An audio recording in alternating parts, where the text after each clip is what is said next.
next time. They're together. You only have to pick up one. They're stapled together, but make sure you pick up that. It will be Isaiah chapter 13 through 20 will be the chapters that we'll try to cover next week. I think we'll be able to do that. You get into chapter 13, and we start seeing all of the different proclamations against the various nations, punishment, why different nations are going to be punished, and we'll go through that fairly quickly. Also, if you didn't pick up a lesson for Sunday last time, they're back there as well on Philippians. Buzzer has not sounded, right? Okay. We'll wait till the buzzer sounds so we're not interrupted. But be open in your Bibles to Isaiah chapter 9. Isaiah chapter 9 through 12 is where we'll be this evening. All right, before we get started, let's bow for a word of prayer. Dear Lord, we're thankful for another opportunity that we have to be able to gather together. We're thankful especially, dear Lord, this evening for your word, that we can open up and we can read your will. We're thankful, dear Lord, that you saw fit in your wisdom to be able to reveal your will to us. And we pray, dear Lord, as we study your will, that you would help us to understand what we need to learn, and what we need to apply in our lives. Help us to learn from the examples that we read about in the Old Testament of your people and also the other nations. And dear Lord, let us take hope and solace in the prophecies about the Messiah and his kingdom, of which we are now a part. Dear Lord, forgive us of our sins and bless us. In Jesus' name we pray. Amen.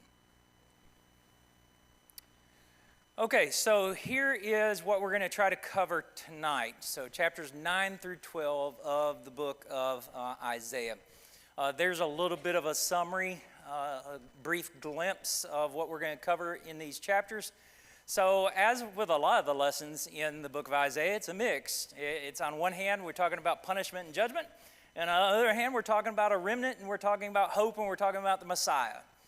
So this lesson is no different. We're going to start out talking about the Messiah, that familiar phrase, a child is born. But then we're going to quickly move into the punishment of Israel, and then the punishment of Assyria, and then we're back to the remnant and the Messiah and the Messiah's kingdom. So that's what we're going to try to cover this evening. So let's start in chapter 9. So in chapter 9, verses 1 through 7, we're going to focus primarily on verses 6 and 7 of chapter 9. But when you start to read chapter 9, the first 5 verses, we won't read through those right now, but basically what you have depicted is a future time of rejoicing. So based on the judgment and the punishment that's been described in the book of Isaiah up until this point, now Isaiah says, okay, look into the future. There is this time coming when people are going to rejoice, or God's people are going to rejoice. A few of the phrases as you glance down through those first 5 verses, I really like at the end of verse 2 when it says, upon them a light has shined. You get the idea of this light, and especially when we talk about the Messiah, the light, being the Son of God, being the Messiah. You see in verse 3 the joy and rejoicing depicted there. In verse 4, you see you have broken the yoke of his burden. Basically, the time of the oppression, the time of the judgment, the time of the burden upon God's people is going to be over. Okay? So what Isaiah is leading to is this time when there's going to be great rejoicing. And that brings you to verse 6. So let's read verses 6 and 7. For unto us a child is born, unto us a son is given, and the government will be upon his shoulder, and his name will be called Wonderful, Counselor, Mighty God, Everlasting Father, Prince of Peace. Of the increase of his government and peace there will be no end, upon the throne of David and over his kingdom, to order it and establish it with judgment and justice, from that time forward, even forever.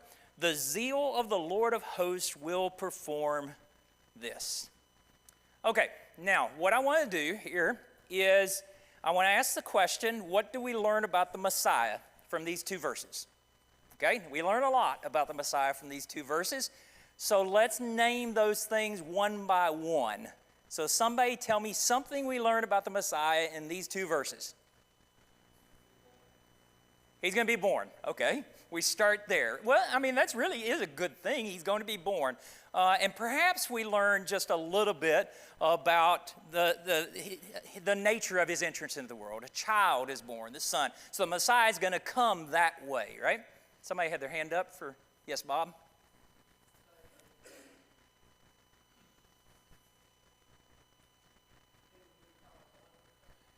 Okay, one, let's get one. We're going to do one. So the names, there's a list of names there. So when we see the name Wonderful, what does that tell us? What do we learn about the Messiah? It's going to be wonderful, and that could be part of it there, is obviously the Messiah bringing his kingdom and salvation coming with the kingdom. That is a wonderful picture and a wonderful thought and all of that. But also, it could also perhaps point to what about the Messiah and what the Messiah would do. Blessings from the Messiah? What else? Signs and wonders. Yeah, I think that probably has to be a part of that as well, is that he's going to demonstrate his power through all these signs and wonders, okay?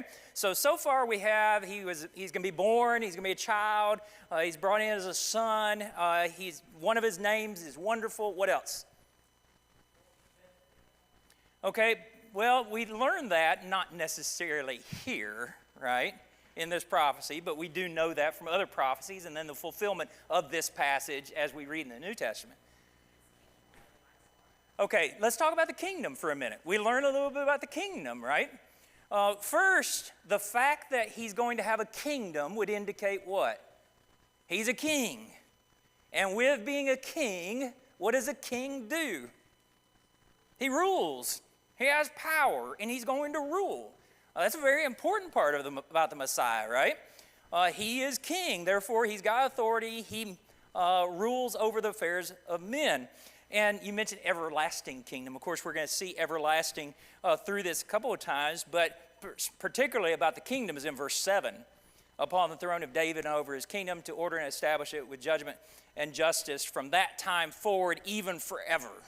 And also, I guess I could have read the first part of it too there. There would be no end. Okay, what else?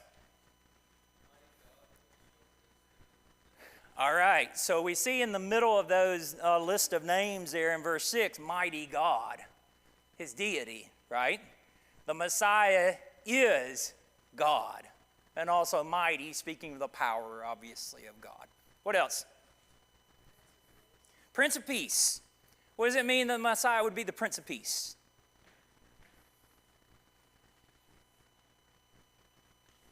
Yes, Ron? Exactly. He is, and I guess you could say that was the main point of the Messiah, was to reconcile the relationship between God and man, right? What was broken, he'll make it.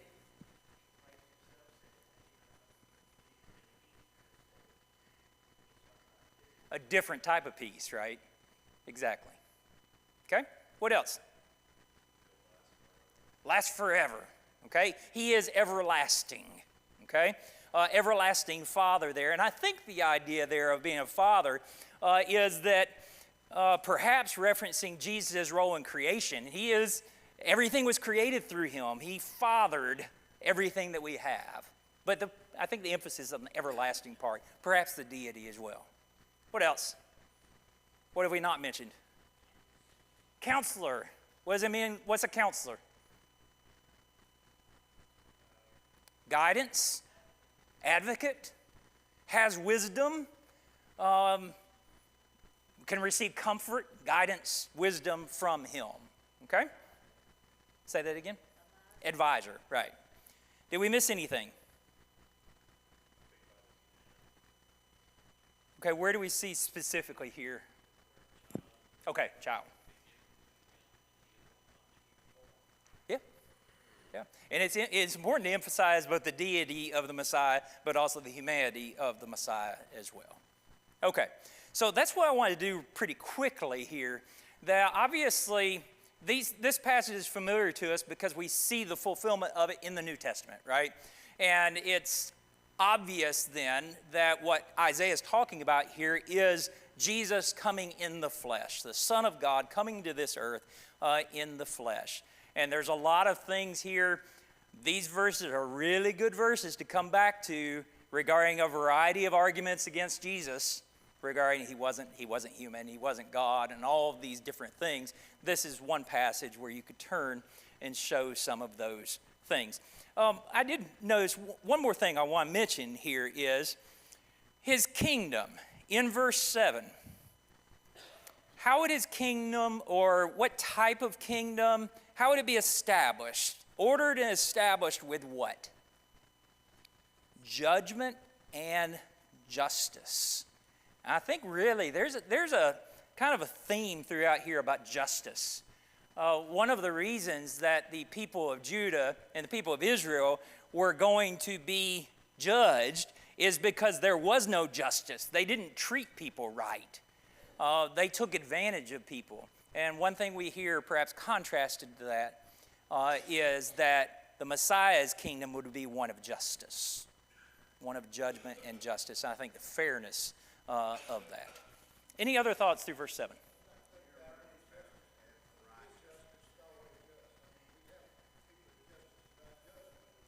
Right. Right. Right. His judgment is always just. Brother Man, righteousness. Is that it? David?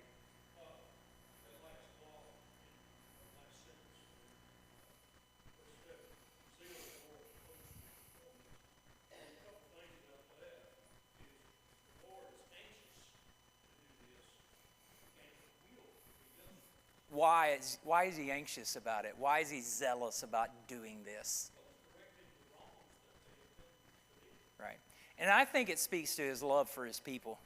You know, even after everything his people have done throughout the years, he's still zealous to bring about this provision for them to be saved through his son, right? That's a beautiful story. Don?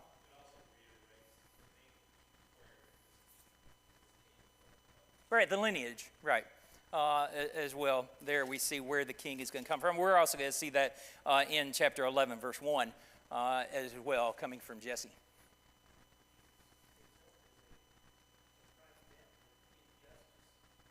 Right, exactly. All right, let's go ahead and go on to the next section. We got 4 chapters to get through, and I think pretty much the chapters are pretty straightforward, but we'll go try to get through as much as we possibly can. So in verse 8, it shifts again. I told you it's kind of mixed, right? We have the prophecies about the Messiah and the kingdom and hope and salvation and all of that. And then now in verse 8, we turn again to the punishment of Samaria. Now, who is Samaria? Israel. Why are they called Samaria? Principal city, capital city. And so when you see Samaria, especially in the prophets, it's talking about Israel, the northern kingdom of Israel. Also, if you see the term Ephraim, most of the time it's talking about Israel as well. So when we talk about God's wrath against Samaria, we're talking about God's wrath upon the northern kingdom of Israel. Primarily, Isaiah is going to talk about Judah, but here we're talking about the northern kingdom of Israel and God's punishment upon them. So we're going to notice a few things through here. One thing I'll point out before we look at each of these sections briefly, we mentioned last week that phrase, his hand is outstretched still. You see the phrase at the end of verse 12, at the end of verse 17, at the end of verse 21, and then also at the end of verse 4 in chapter 10. For all this, his anger is not turned away, but his hand is stretched out still. And as we talked about last week, what that means is God has his hand outstretched to punish. He's bringing judgment, he's bringing wrath, and he's not done. It's still outstretched. His anger is not yet turned away against his people, and we'll see why. Each of these sections that we have displayed on the screen ends with that phrase there, talking about God's wrath still not being done. But as you glance at verses 8 through 12, again, we're not going to have time to read through most of this. But what I'll bring your attention to is in verse 9, it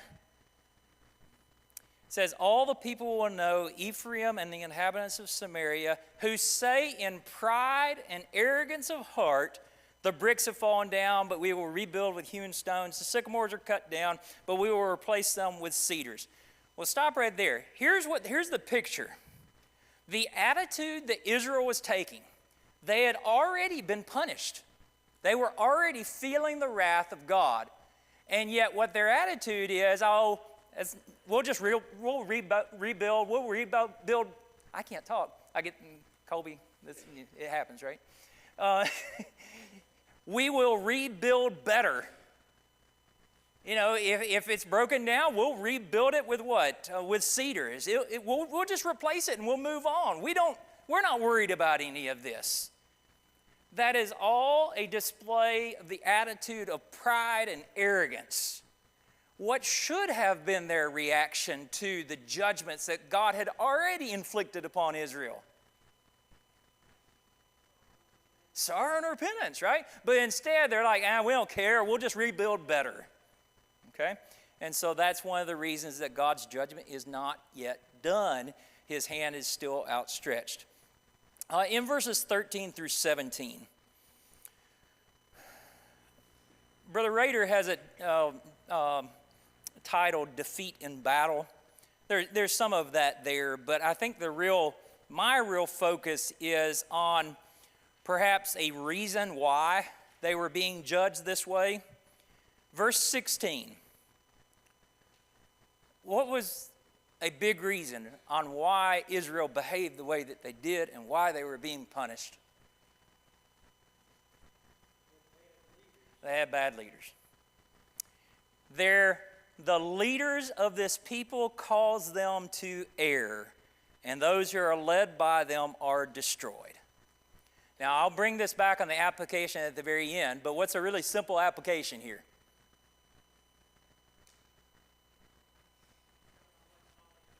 Well, don't always follow, or at least for as much as possible, as much as you can, make sure you have good leaders.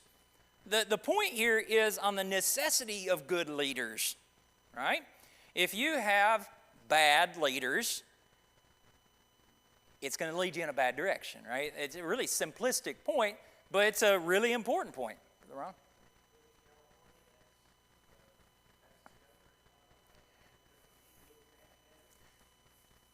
Yeah, perhaps we can see some things, and there's examples all around us of ineffective leadership and the results of it. Okay? Colby, did I see your hand move or not?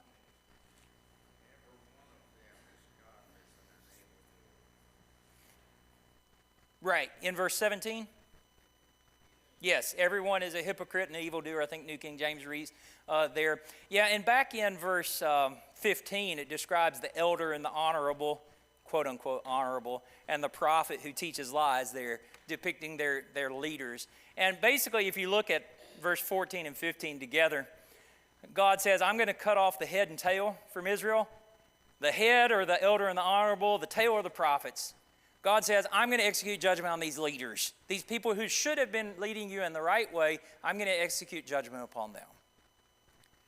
Now, I really want to emphasize, since we're talking about God's people in the Old Testament, don't miss the lesson for God's people in the New Testament, too, about leadership. What do we need in the church? We need leaders. We need good leaders.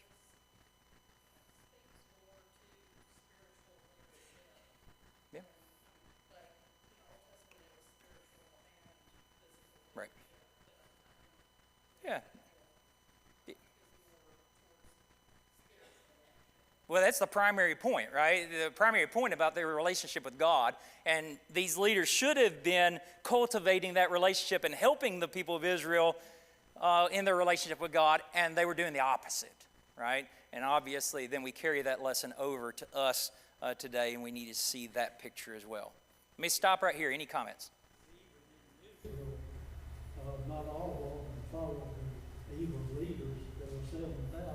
Right. That did There's some, right? There's some that still realize that their allegiance was to God and they needed to do what God said, even when their leaders were not. I'm just trying to remember that, Isaiah, especially this pride that they show that they'll rebuild back better, back better.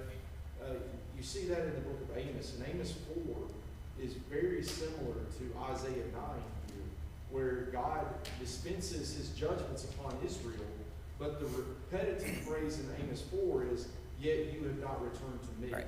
Instead of his hand being outstretched, "I've judged you, and in my judgment, instead of you coming, yet you have not returned to me." Right. So very similar, in time frame.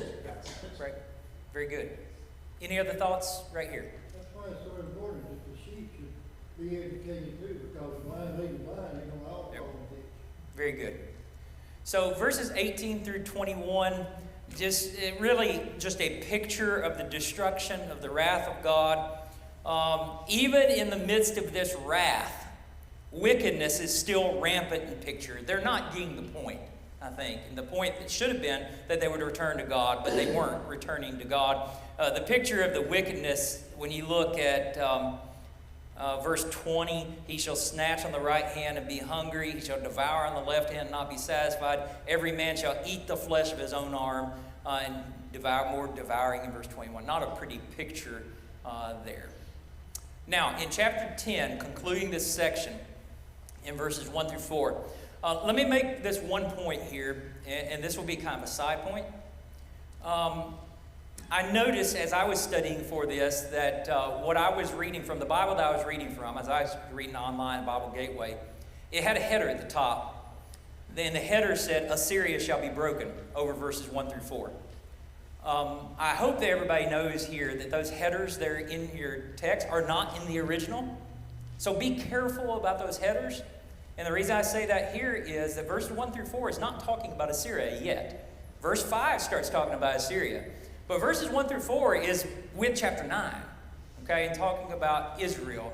So just don't rely on those headers. A lot of times they're good, a lot of times they're right, but they're not always, okay? So make sure you look at the text too. Now, what you see here is a further description of the wickedness of Israel. I talked about injustice. That's what you have pictured here. Verse 1, "Woe to those who decree unrighteous decrees, who write misfortune, which they have prescribed to rob the needy of justice and to take what is right from the poor of my people, that widows may be their prey, and that they may rob the fatherless." But what I want you to notice is verse 3. Here is a question that is asked to the people of God who were doing these things, who were wicked, who were oppressing everyone, oppressing whoever they could. The question in verse 3 is, "What will you do in the day of punishment, and in the desolation which will come from afar? To whom will you flee for help, and where will you leave your glory?" What's the point? It's really a rhetorical question. What are you going to do? Okay, here's what you're doing now. You're prospering at the cost of others. But where are you going to be? What are you going to do when you face the wrath of God? And the answer is, there's going to be nowhere for you to turn. There's no answer. So it's really a question designed, which it should have made them think, right? That, yeah, they could take advantage of people and they could prosper in their own minds, but when God comes upon you in judgment, what are you going to do? Now, easy application. What is the application? What's that? What are we going to do when? Are you ready for the judgment? Are you ready for the judgment day? It made me think of the parable of the unjust steward, who knew that he was going to be punished, and so he made friends among those people who owed his master, so that when his master kicked him out, he had somewhere to go to. And at least he prepared. I think that was the point of the parable there.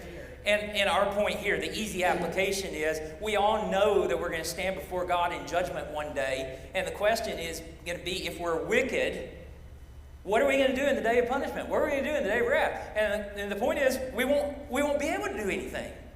So, the moral of the story is, do something now, right? Do something now. Prepare while you have time and opportunity. So, any questions or comments through the end of this section here with the punishment of Samaria? All right, now we lead into more punishment. Who was going to defeat Israel? Take a wild guess by looking at the screen. Assyria. Does anybody remember the year that Israel is destroyed? Or somewhere close? 722, 721, 722, somewhere right in there, right? Is what we're talking about, BC. Assyria is going to destroy Israel. Now, what we read about here with Assyria is how God used Assyria to accomplish his purpose. God's purpose was to destroy and to punish Israel, his people. And he used the nation of Assyria to do that. So what we read, if you just look at the first part of this, in verse 5, woe to Assyria, the rod of my anger and the staff in whose hand is my indignation. Okay? So it's like having a rod in his hand, like you think of Moses and the rod in his hand, or Aaron and the rod in his hand. God says, I have a rod in my hand. This is Assyria, and I'm going to use it. And I'm going to use Assyria to do what I need them to do. Verse 6 tells you what it is. He says, I will send him against an ungodly nation. Who's the ungodly nation in verse 6? Israel. Israel's the ungodly nation. And against the people of my wrath, I will give them charge to seize the spoil, to take the prey, and to tread them down like the mire of the streets. Okay? So God is going to use Assyria to bring about this punishment upon Israel. Now, verse 7 indicates that Assyria doesn't know that they're being used, essentially. Yet in their heart, they don't think so. They don't think they're the rod of God's anger. They don't think God is using them. Now, look at I want to read at verse 8 through 11. Okay? Verses 8 through 11, chapter 10. For he says, speaking of Assyria, are not my princes altogether kings? Is not Calno like Carchemish? Is not Hamath like Arpad? Is not Samaria like Damascus? As my hand has found the kingdoms of the idols whose carved images excel those of Jerusalem and Samaria, as I have done to Samaria and her idols, shall I not do also to Jerusalem and her idols? What do you see? What do those verses display about Assyria? What does it tell us about the attitude of Assyria? They're destroying the God of these nations. Okay. And they think Jerusalem will be just like them. Okay. So I state it even a little differently. They're very proud. And basically, you don't have to understand where all those places are. Just understand that what they're saying is, we conquered all these various places. And guess what? Jerusalem's going to be just like them. Okay? So you see the pride and the arrogance upon Assyria and the king of Assyria that says, you know, my princes are like kings. We're so big and bad, nothing's going to stop us. Jerusalem's not going to stop us. And so you see their pride and their arrogance. Look also at verse 15. As God responds before verse 15, I skipped the main part here. Verse 12 indicates that God says, okay, this is going to stop. I used you to punish my people, but now I'm going to punish you.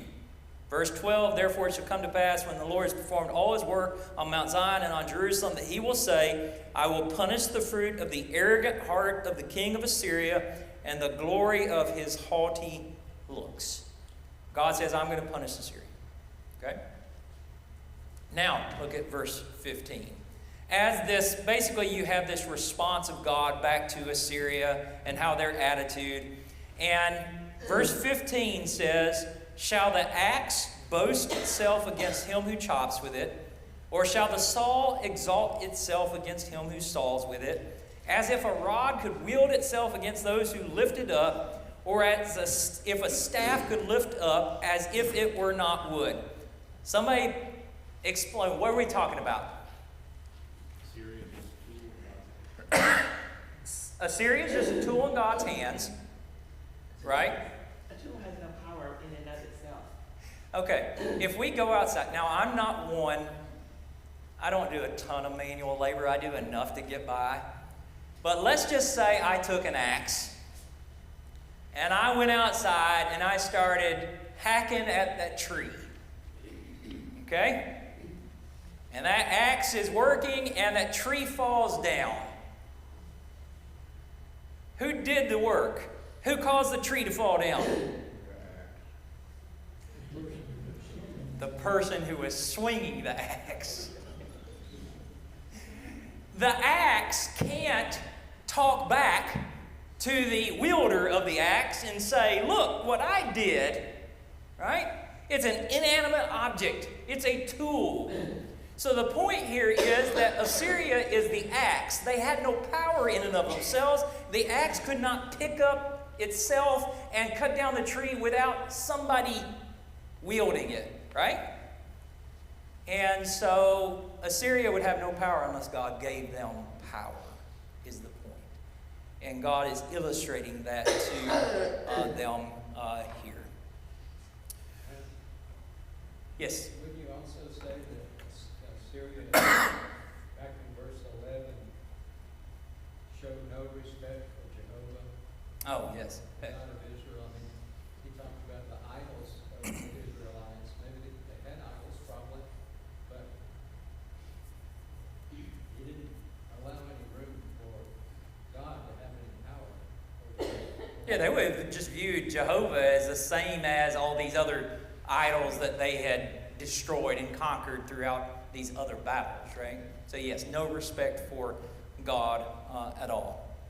Well, God uses that to his advantage in Isaiah 36 and 39. Right. He's going to use the Assyrians against Jerusalem to his advantage to drive Hezekiah and Judah back to God.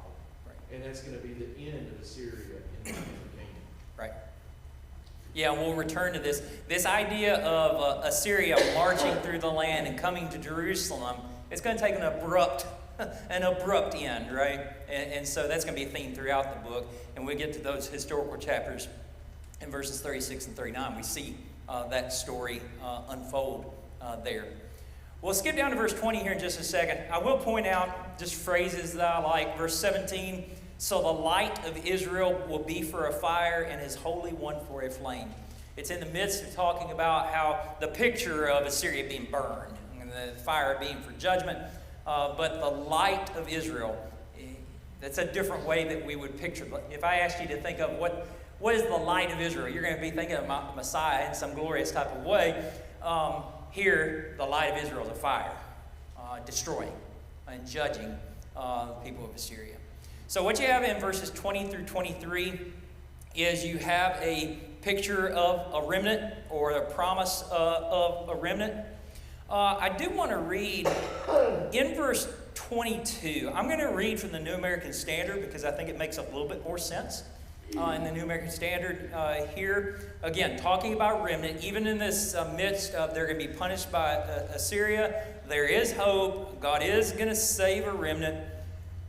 "For though your people Israel be as the sand of the sea, only a remnant of them will return. Destruction is decreed, overflowing with righteousness." Now, a couple of things. One, Israel, you remember the picture of the sand of the sea and Abraham's descendants and all those promises. And Israel developed into a great nation. Even though they're a great nation, they're as the sand of the sea, only a remnant. So the destruction that's going to come upon Israel is going to be thorough, and only a small remnant is going to return. But then that phrase, "destruction is decreed, overflowing with righteousness." I thought that was an interesting phrase. I'm not sure exactly whether that's the destruction upon Israel or the destruction of Assyria. But it really doesn't matter because we're talking about both in these chapters. But the point here is a decree of destruction overflowing with righteousness. What does that tell you? It's justified. That's a very good way to say it. That it's justified. It was right. Was the destruction that God heaped upon Israel justified? Was it right? Was the destruction that he brought upon Assyria, was it justified? Was it right? It's not only right, it's overflowing with righteousness.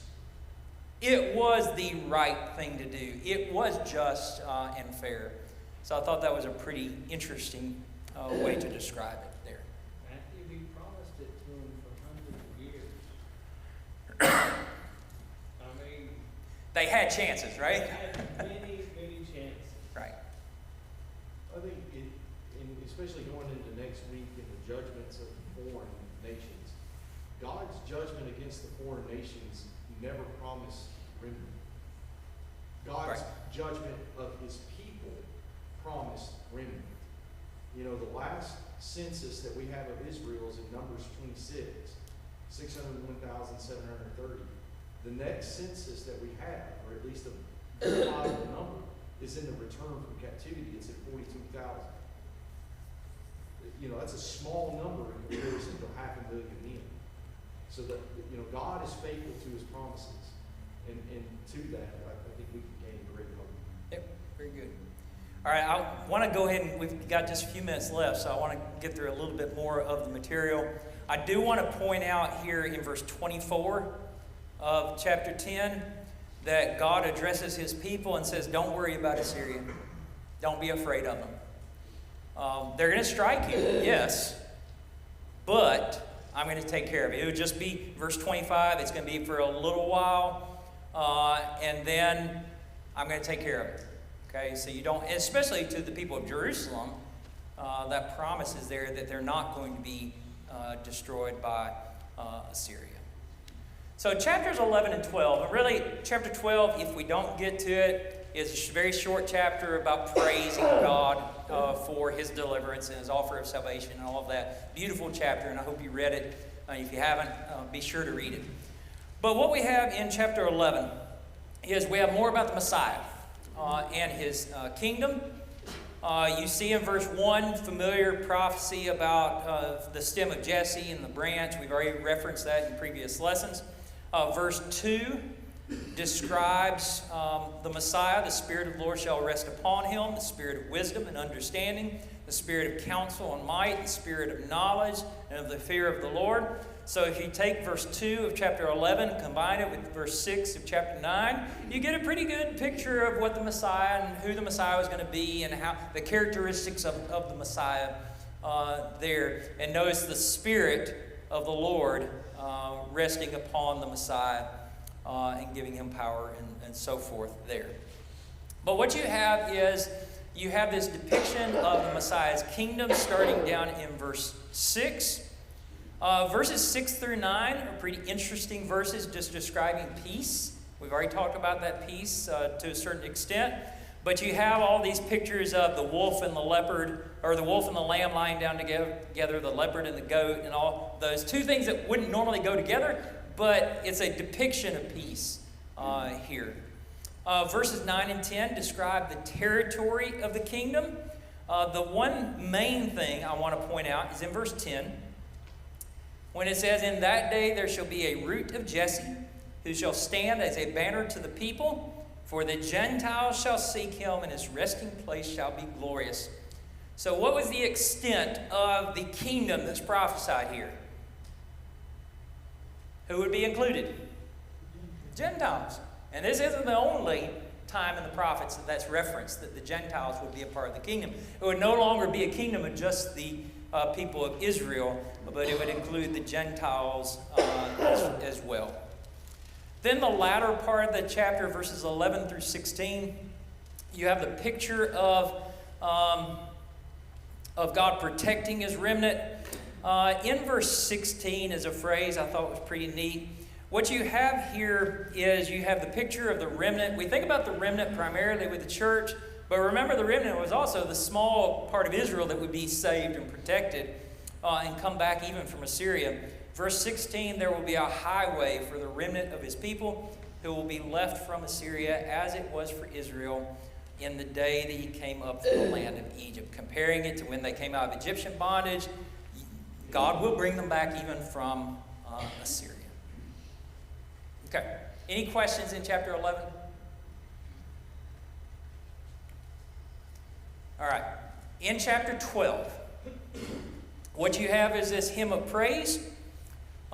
Notice in verse 1 and verse 4, you have in that day, basically in the day when the Messiah would come, the kingdom would be set up. In that day, that's the context that we're talking about.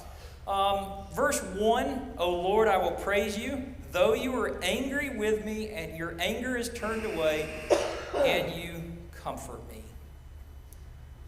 Though you were angry with me.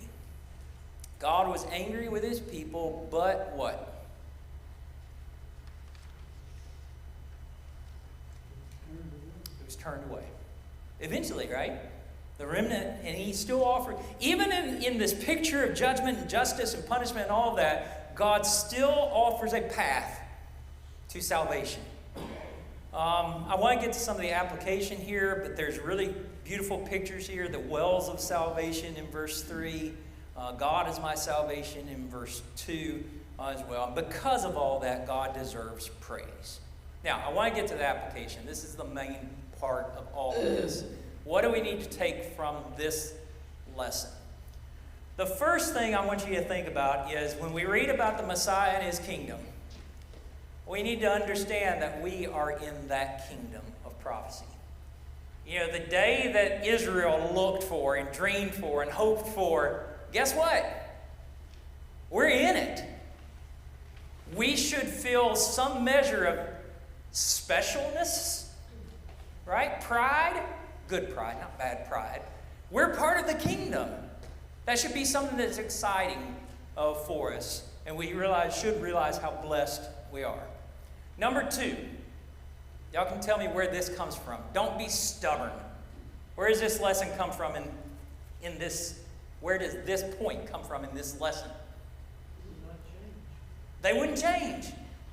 Even after time and time again being punished for their sins, they still wouldn't turn to God. Now, can we be stubborn? Can we stubbornly refuse to turn back to God? Yes, we're stubborn people, right? Don't be stubborn. Number 3, good leadership is vitally important. You remember that phrase there, the leaders of the people cause them to err. And I think we are talking primarily about spiritual leadership here. This is the principle that is true everywhere. But spiritual leadership is vitally important. I've said this for years and years and years now. Now that I'm older, I can say it for years and years. You know, if a congregation doesn't have a preacher, a full-time preacher, sometimes, you know, congregations are really, we got to get a full-time preacher. We got to get a full-time preacher. And I agree with that. You need somebody to preach, right? You need a good preacher. However, many of those same congregations, if they don't have elders, they don't even think a thing about it. And it's like, okay, well, we don't have elders. We'll just go on. Tell you what, good leadership, good elders leading a flock, I will say this. I will say it's way more important than having a really, really good preacher. We need good leadership.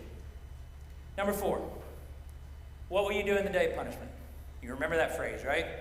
On the day of judgment. We don't want to be in this position that the people of Israel were in. The wicked will be in. That if we are not following God, and we haven't been obedient to God, and we face God in judgment, what are we going to do? The answer is we won't be able to do anything. The door will be shut. The door will be shut. So we need to do something now. God will avenge his people. So this lesson comes from Assyria destroying God's people and punishing God's people. Well, God's not going to let them get scot-free. God will take care of all the vengeance. We don't have to worry about vengeance. God will take care of that. Okay? God will avenge his people. We may be mistreated at times. We may be looked upon as funny, but don't worry about that. It doesn't really matter. God will take care of everything in the end. I wrestled with this phrase. Don't take this phrase. We don't want to take advantage of it in the sense of misusing it, but we do need to take advantage of the mercy of God. God has extended his hand of mercy to us, as he did to his people, Israel, time and time and time again. They failed to take advantage of the mercy of God. The mercy of God, how big is the mercy of God? How vast is the mercy of God? Limitless. His hand is still outstretched. So, sometimes we can get down on ourselves and we can look back at all the things we've done in life, and we can get down in the dumps saying, well, how could, God won't forgive me. The mercy of God is powerful and it's limitless. It doesn't matter what's happened to us in the past or what we've done in the past. God's mercy is there for us if we will reach out and take it. So take advantage of the mercy of God. Make sure you pick up lessons for next week. We'll cover chapters 13 through 20, lessons 5 and 6. Thank you very much for your attention and comments.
Number 19, Heavenly Sunlight.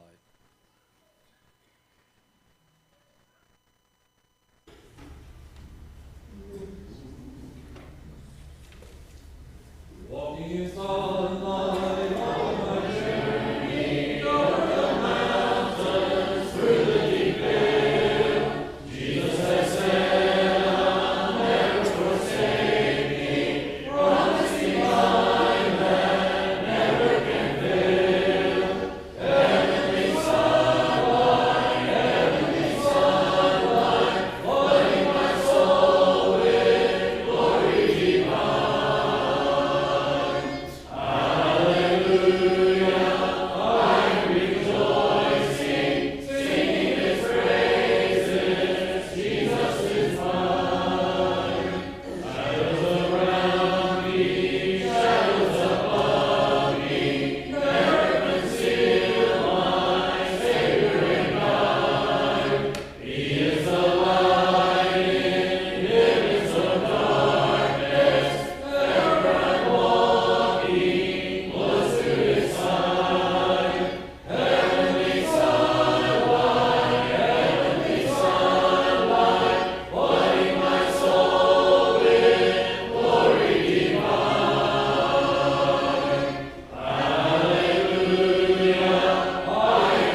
again John's continuing struggle to find something meaningful to talk about during the invitational time.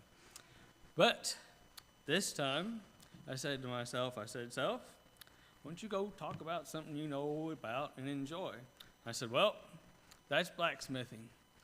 And let me tell you, it's fun. I enjoy it. It's a craft, a hobby I've enjoyed for about 5 years now. It's got fire, and it's got hitting stuff with a hammer. 2 big wins in John's book. Unfortunately, a quick Bible app search will tell you that the word blacksmith appears in the Bible 1 time. It's in 1 Samuel. I'm not going to read it. I'll tell you why, because invitational-wise, I've lost the word. Doesn't have very good invitational content in it. Luckily for me, we've got Proverbs. And in Proverbs chapter 27 and verse 17, it tells us, iron sharpens iron, so one man sharpens another. Iron and iron sharpen each other? That sounds like a blacksmith to me. We're back on track, right? And that's all well and good, but to continue on with the point, it says, so one man sharpens another.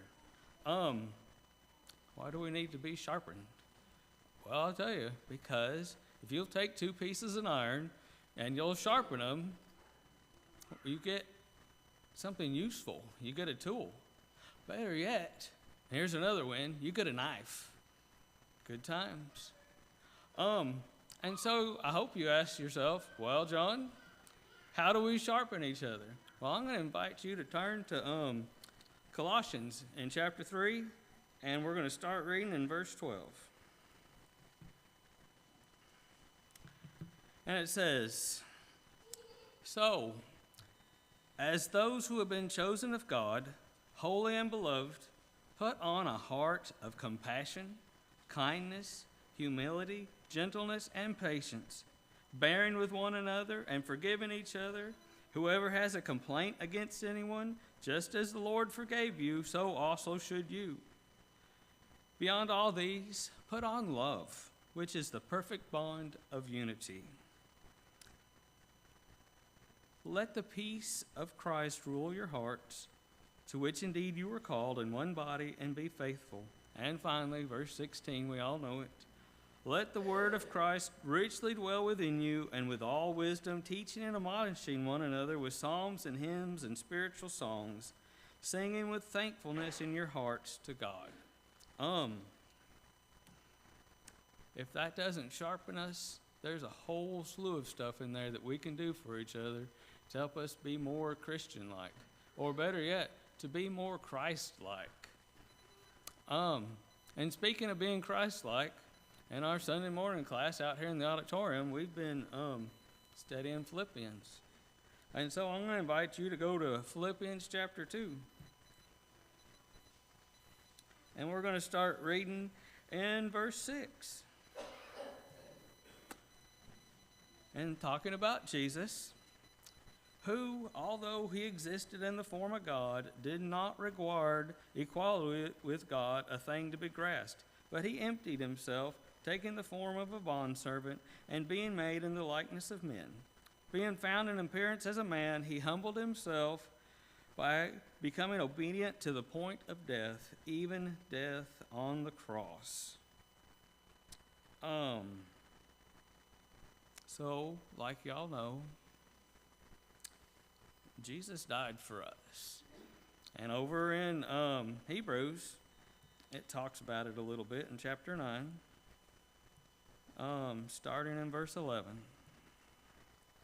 And it says, but when Christ appeared as a high priest of the good things to come, he entered through the greater and more perfect tabernacle, not made with hands, that is to say, not of this creation, and not through the blood of not through the blood of goats and calves, but through his own blood, he entered the holy place once for all, having obtained eternal redemption. So that redemption that he attained, he didn't need it. We needed it. That redemption was for our sins. He died for us. And, he died for our salvation. And Matt kind of talked on this a little bit tonight. It's real easy to say to yourself, well, self, if I wasn't so horrible, Jesus wouldn't have had to die, right? But I'm going to encourage us to think to ourselves, self, my soul is worth the blood of God. He was willing to pay his life for my soul, for all y'all's souls. Our soul has value. It has value to Jesus. He doesn't want any of us to be lost. He wants us all to be saved. And so there we are. We've got to sharpen each other. It doesn't say back in Proverbs, one man sharpens himself. No, I need y'all's help. Y'all need my help. We can't do it by ourselves. And so that's where we're at tonight. And I'm going to say, if you need help, we've all got stuff. We all have struggles and trials. Tonight's a really good time to ask for prayers, ask for forgiveness.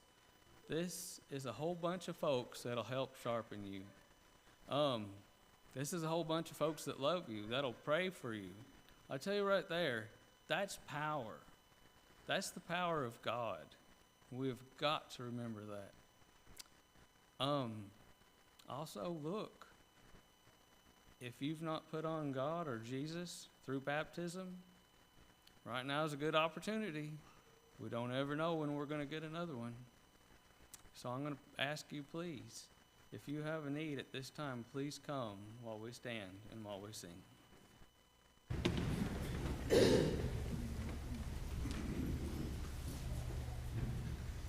Live for Jesus.